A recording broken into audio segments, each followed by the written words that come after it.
Hi నమస్తే welcome back to Vedant variety. So అందరూ ఎలా ఉన్నారండి? నేనైతే చాలా బాగున్నాను. అండ్ దగ్గరలో మనకు వినాయక చవితి వస్తుంది కదా. సో ఇప్పటికే చాలా మంది ఆలోచిస్తుంటారనమాట. సో ఫెస్టివల్కి ఎలా డెకరేట్ చేయాలి అండ్ వినాయకుని మండపం ఎలా తయారు చేసుకోవాలి అని. సో నేను ఈ వీడియోలో మీకు సింపుల్గా ఈజీగా వినాయకుని మండపం అండ్ డెకరేషన్ ఎలా తయారు చేసుకోవాలన్నది చూపించబోతున్నాను. సో నేను ఈ వీడియోలో యూజ్ చేసిన మెటీరియల్ 1 ఇంచ్ పైప్ యూజ్ చేశానండి మండపం తయారు చేయడానికి. సో అవి మీకు బయట షాప్స్లో కూడా దొరుకుతాయి అండ్ వాటికి సంబంధించిన కనెక్టర్స్ అవన్నీ కూడా మీకు బయట షాప్స్లోనే దొరుకుతాయి. సో ఈ పైప్స్ అన్నవి 1 టైం ఇన్వెస్ట్మెంట్ అనమాట. ఒక 150-200 పెడితే మీకు ఈ పైప్స్ అన్నవి దొరుకుతాయి. సో ఒకసారి మీరు కొనుక్కొని ఈ మండపం తయారు చేసుకున్నారంటే ఫెస్టివల్కి యూజ్ చేసుకుని ఆ తర్వాత దాన్ని రిమూవ్ చేసేసి మళ్ళీ దాచిపెట్టుకొని నెక్స్ట్ ఫెస్టివల్కి కూడా యూజ్ చేసుకోవచ్చు. అండ్ రీయూజబుల్ అనమాట. ఒకసారి దీనికి ఇన్వెస్ట్ చేసి వేస్ట్ అవుతుందేమో అని ఆలోచించాల్సిన అవసరం లేదు. మనకు కావాల్సినప్పుడు దాన్ని ఫిట్ చేసుకోవచ్చు, వద్దనుకుంటే దాన్ని రిమూవ్ చేసి ప్యాక్ చేసి దాచిపెట్టుకోవచ్చు అనమాట. సో ఆ మండపాన్ని ఎలా తయారు చేసుకోవాలన్నది నేను ఈ వీడియోలో చూపించబోతున్నాను. ఇప్పుడైతే లేట్ చేయకుండా వీడియోని స్టార్టింగ్ నుంచి ఎండింగ్ వరకు చూసేయండి అండ్ ఎలా ఉందో నాకు కామెంట్ చేయండి. So let start our video. So ఇప్పుడు ఈ పైప్స్ యూజ్ చేసి వినాయకుని మండపం తయారు చేయబోతున్నాము. సో లేట్ చేయకుండా స్టార్ట్ చేసేద్దాం.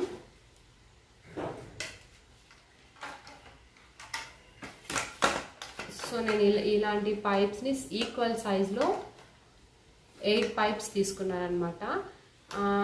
ఏంటంటే ఇది 1 టైం ఇన్వెస్ట్మెంట్ అనమాట. సో ఈ పైప్స్ కూడా అంత కాస్ట్ ఉండవు, జస్ట్ ఒక 150 అలా ఉంటుంది. అండ్ ఈ ఎల్ షేప్ కనెక్టర్స్ కూడా ఒక 150-200 అలా ఉంటుంది. సో ఒకసారి మీరు పర్చేస్ చేసి రెడీ చేసి పెట్టుకున్నారంటే సో ప్రతి వినాయక చవితికి మీరు యూజ్ చేసుకోవచ్చు. So one time investment and చాలా బాగుంటుంది డెకరేషన్కి. వినాయకుని అందులో పెట్టినప్పుడు మండపం లాగా చాలా బాగుంటుంది. సో ఇప్పుడైతే లేట్ చేయకుండా స్టార్ట్ చేసేద్దాం. సో ఫస్ట్ నేను టాప్ రెడీ చేసుకుంటున్నాను.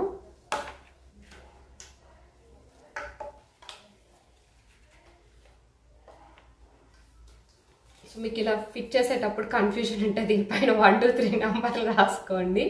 సో దాని ప్రకారం మీరు ఫిట్ చేసుకోవడానికి మీకు ఈజీగా ఉంటుంది.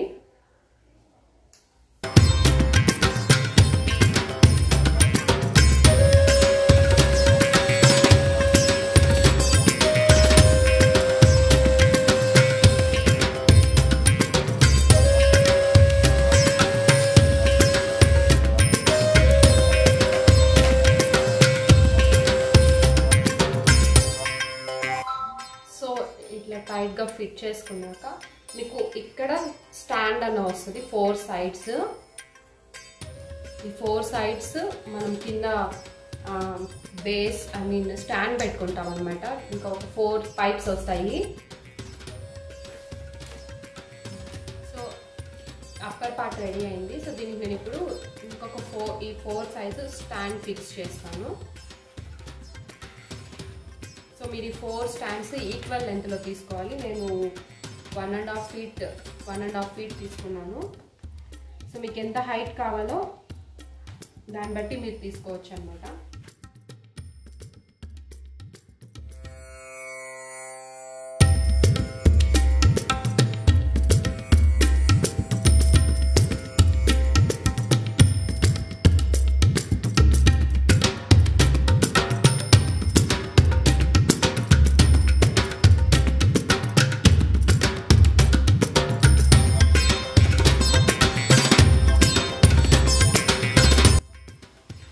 ఈ విధంగా వేస్ట్ బాటిల్స్లోకి ఇసుక నింపేసి సో ఈ స్టాండ్స్ కదలకుండా దీంట్లో పెట్టేస్తాను.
ఈజీగా అండ్ చాలా ఈజీ. మీరు కూడా చూసారు కదా. సో మీరు కూడా ఇదే విధంగా మీ ఇంట్లో కూడా ఈ వినాయక చవితికి డెకరేట్ చేసుకోండి. అండ్ సో ఇది ఇవాళ వీడియో. అండ్ ఈ వీడియో మీకు నచ్చినట్టయితే తప్పకుండా లైక్ చేయండి అండ్ మీ ఫ్రెండ్స్తో షేర్ చేయండి. ఇంకా ఎవరైనా నా ఛానల్ సబ్స్క్రైబ్ చేసుకోకపోతే తప్పకుండా సబ్స్క్రైబ్ చేసుకోండి. అందరికీ happy Vinayaka Chavithi. So thanks for watching.